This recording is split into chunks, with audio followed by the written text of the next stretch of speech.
My name is Alejandra Castillo. I'm coming from the Embassy of Colombia.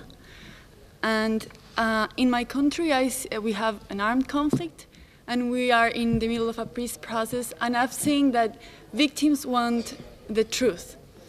And I want to know which kind of truth is the one that the media has to inform about. Because every single victim has a different truth. And actually, media has the duty to appeal a collective truth in order to build a collective memory. So I think it's a huge challenge, and I want to know which kind of truth. Thank you. Yes, Tanrat people living in Zurich. Dear panelists, please allow me doing some critics on journalism. Speaking now about German-speaking part of the world, Germany and Switzerland, some research were done going back a couple of years ago in German universities as well as of University of Zurich regarding Islam and Muslims in the media. The one which was done in the University of Zurich was including also Swiss state television. The result was more than 75%, not only the news, not only the threat, but also the comments were against Islam and Muslims. So therefore, in general, if you say me peace journalism, I would say, hey, what is this? Are you kidding me? So I think the journalists should get more awareness about their responsibility for working peace or doing peace. I think they do have enough about or against peace. How this responsibility awareness can be improved of the journalists? Thanks. Come on. I can take one more in this round, first round. Nobody? Okay, lady over there. Hello, my name is Atafa. I come from Iran, and I hold a master's degree in peace from Innsbruck University. I was wondering, as coming from Iran, I was wondering how we can develop a rhetoric of peace journalism in a country as mine, where there's always an undefined and unsurfaced conflicts towards the journalists due to the censorship. Thank you. Okay. Who wants to take the floor? Petra. Petra? Okay, Cher, thank you very much for these questions. I feel much inspired by them. Let me start with the first one. I think it was about, as I remember, about whether objectivity can be rendered to peace journalism. Let me ask you back. Can objectivity be rendered to war journalism? Do you know, you see criticism of peace journalism. Okay, let's not call it peace journalism because I can feel the atmosphere that it's much doubted whether it's something existent. Call it a conflict journalism instead of war journalism. So I don't think that critics of conflict journalism are not right when saying that every kind of journalism is logically and ontologically non-objective because they're using codes like language, photos, the human approach, which is always in a way biased. Conflict journalism says that. It says that, okay, you cannot do it without a kind of subjectivity, but then you should be critical with yourself as well and not write about conflict in a way that you raise conflict with writing about conflict. You see, war journalism, as they oppose conflict journalism with, is about conflicting about conflict. And even though I know that it's hard to imagine, but please let us just for a moment take it for granted that there are some other lexicons that we and journalists are not using enough in our media coverage.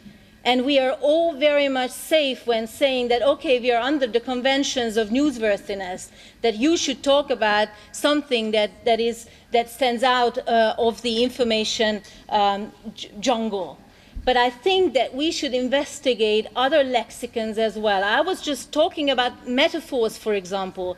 Just every one of you, please imagine your print media, daily print media, and the main titles. and just count the metaphors in them and the ideology behind, or just try to make a 1 week long naive research, seeing if there is if all the media coverage is always about two parties in conflict, not four, not three, not five, not many, not people, elites that are, and structures that are in conflict. I think it's all very familiar to us, so I think we are not talking about objectivity here.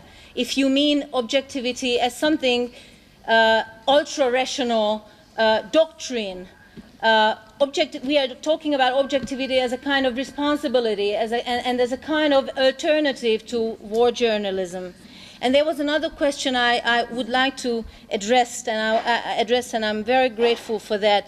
Whose truth should be interpreted? Whose truth should be shown and represented? I think both the individuals and the collective. I do not think that the collective truth excludes partial narratives. And there's new media that lets everyone to be self-referential and self-representative of his or her own narrative. So I don't think that we in media should be or feel responsible for making partial truth into a big one.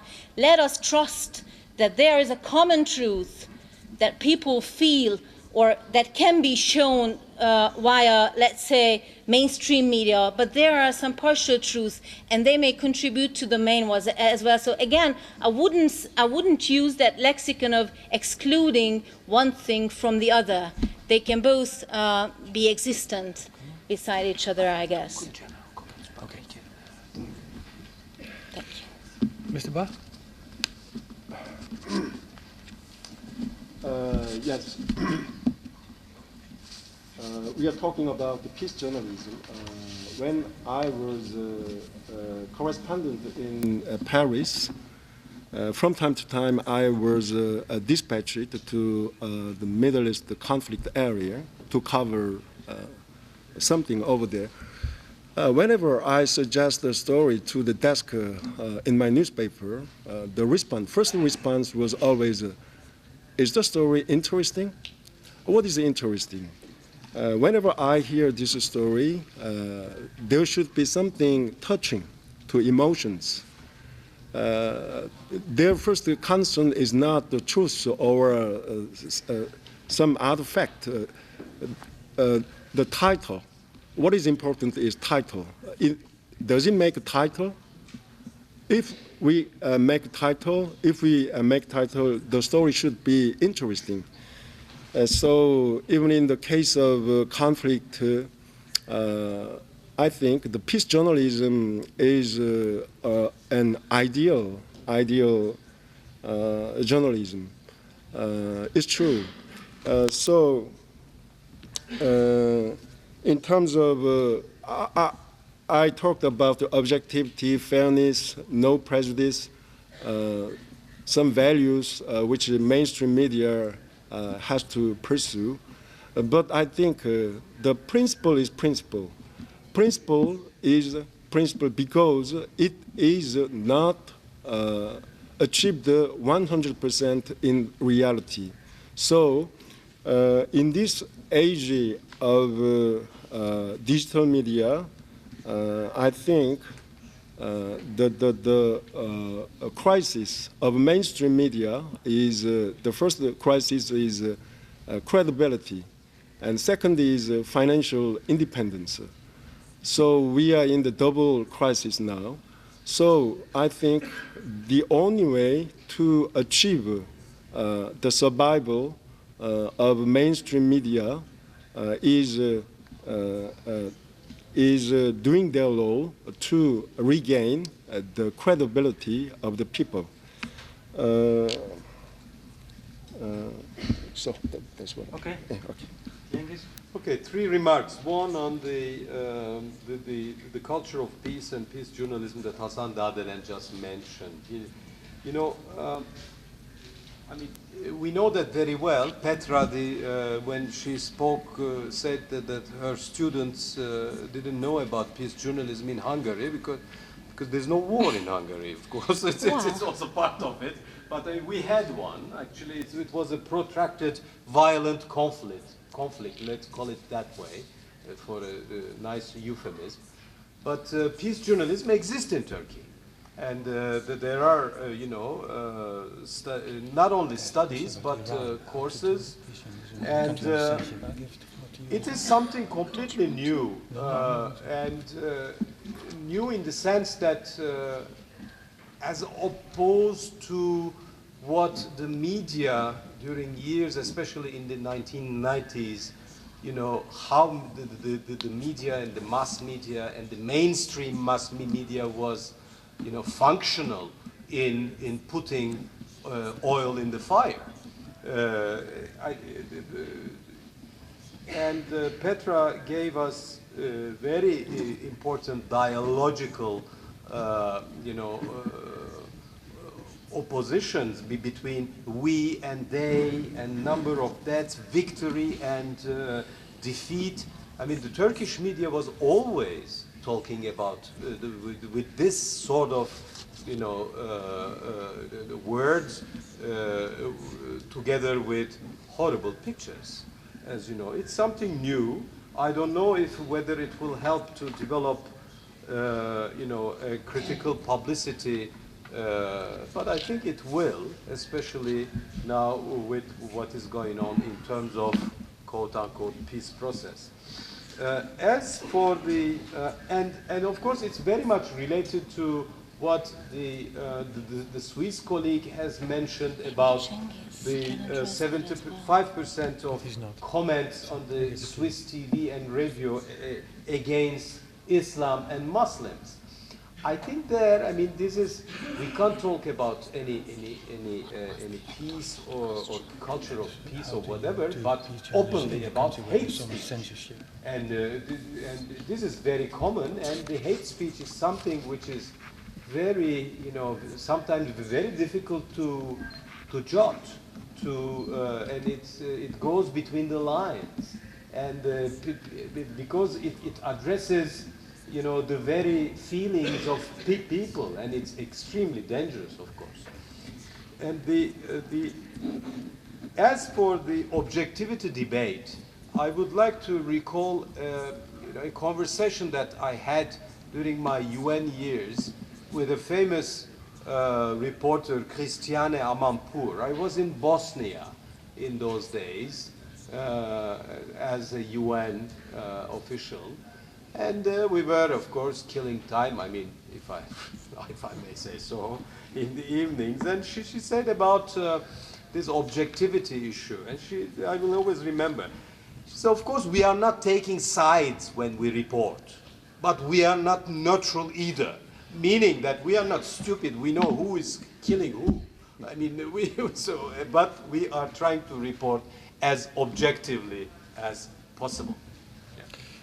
There was one question from the lady over there, how to do peace journalism in a country like Iran when there's a lot of censorship. So, well, let me just very shortly address that. Thank you for your question. Still, I think that the case of conflict journalism does not depend on censorship. Sorry to say that, but it's a kind of attitude. I know that you have a very hard job, but maybe conflict journalism may be comfortable for the censors as well, even more than war journalism. Though we are not talking about real examples, we should. And I think that's why I called for an incubation project, because that would decide whether something is applicable or adjustable to a certain situation, to a certain historical stage. But I think that conflict journalism and not war or violence journalism can be nice to censors as well, because they don't know what's in it, so they don't really feel the problem immediately, though it's in, because there's freedom in it, there's the freedom of thinking in it. So I would advise to continue that conversation later on. Thank you. Okay, I have room for 2-3 questions. I am Jamal Misrawi from France. My question is how the journalist actors can contribute to build the relationship between peace safety and development in the conflict world. Gentleman over, first the gentleman over there, sir. No, behind you, yeah? I'm Syed Mohammed Ashraf from Norway, and I'm talking about this peace conference and journalism. The big problem is in the world now, the terrorism. And the definition of terrorism, not only killing of the people, the one thing is also the torture, mentally torture of the people is also one point to indicate to terrorism. So in the journalism, and the panelists, if they define it that with the name of right of freedom, is it okay to point out in the print media or electronic media to raise the things which disturb the mentally people in the world, even they are in the country-wise or religious personalities? Is it not destroying the peace of the world? Thank you. Sir, you are, yes. Öncelikle katılımcıları ve organizasyonu yapanları kutluyorum. I would like to thank all of the participants. I would like to address to the world authorities, global authorities.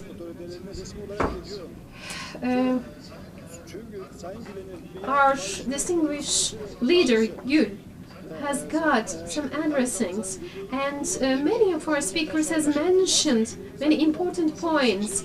We are hearing very important statements, but we don't see the practices. For this reason, United Nations and the meeting under the roof of United Nations and this gathering are very positive and very contributing, but on the other side, we need to make a sound on the governmental level. So we need to make our sounds to be heard on the governmental level, I think. Thank you. Maybe I'll start with our colleague from South Korea, Tom. For the gentleman who asked right now, I am going to begin with that question. Yes, I agree with you. The reporting business is business. Yes, it's true. So it reflects the desire or the hopes of the society. Is true. So it's the limit of media in this age, which is inevitable to escape from the financial burden.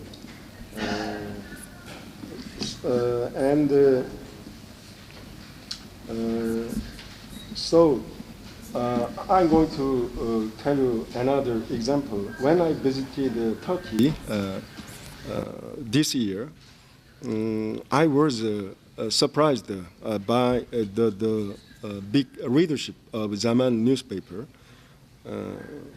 It's almost circulation is almost 1 million. It's not owned by a big conglomerate, big business. It's a kind of result of civil participation. So I was amazed by the case of Zaman. So I think we can find some lesson from the case of Zaman. If the civil society can participate in media business, and they do their best, they can make a kind of alternative media to counter mainstream media. I think so. That's my answer. Yeah, very brief comment. I don't know if I read well the question of the colleague from Norway, but he was asking where to introduce censorship. Am I right? So where to stop, reporting on the horrors? Yeah, I mean, no one has the answer to it, really. It depends on the countries. It depends on the consciousness of the journalist. But with the social media, this has become something absolutely unstoppable, as you know. And the answer to it is not the state censorship, like sometimes we happen to see in countries which forbid YouTube and Twitter and so on. So frankly, no answer to it, and it's an extremely challenging development. I agree, but I think no one has the answer. Petra? Just two short comments, and I promise they be short, really short. Peace journalism is not writing about peace. Peace journalism is a kind of writing and representing things that kind of utilizes a kind of critical, realist point of view that has key findings. And I think that could be the answer to that question which asked about what kind of journalism can build a bridge between reality and peace, or I wonder whether I articulated it in the right way. These key findings are the following. Violence, and these are the basics of conflict journalism. Violence is never wholly on its and in its own cause. Non-violent responses are always possible and invited. There are always more than two sides in every conflict in the world. That's the problem of media coverage nowadays.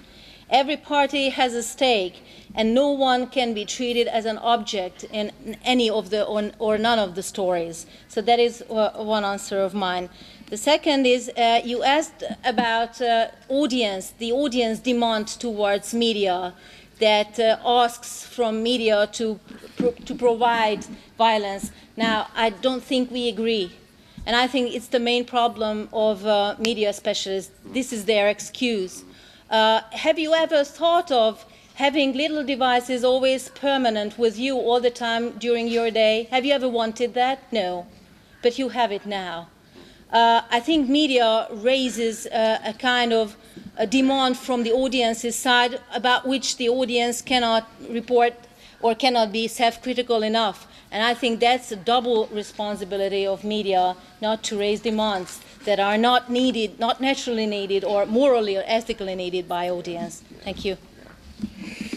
Okay, thank you very much. Let me not try to summarize, but make some remarks about what has been said. I mean, to be honest, when I was asked to moderate this session and there was talk about peace journalism and peace speech, I was, to be honest, quite skeptical and a bit cynical, like many journalists or people who work in the media are, whether it's possible at all for journalists to contribute to at least diminishing diminishing prejudices and fight misunderstandings.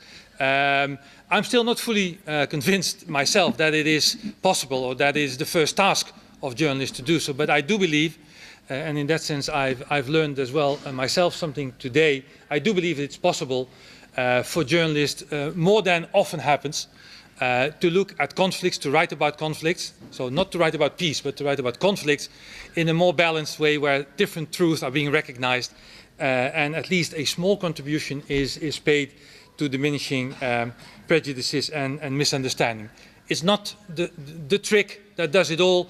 It's not the golden bullet, if I may use that, to solve all the problems or to create peace. But it can be done in different ways. It can be done in other ways than often happens in the mainstream media. One final remark about the mainstream media made by our colleague Bae from South Korea.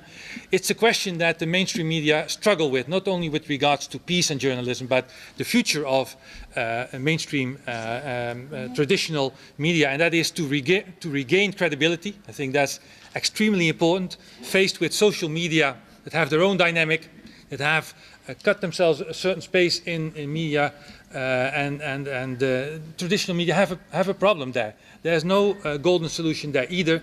And the other thing is very important in Turkey as well, financial independence.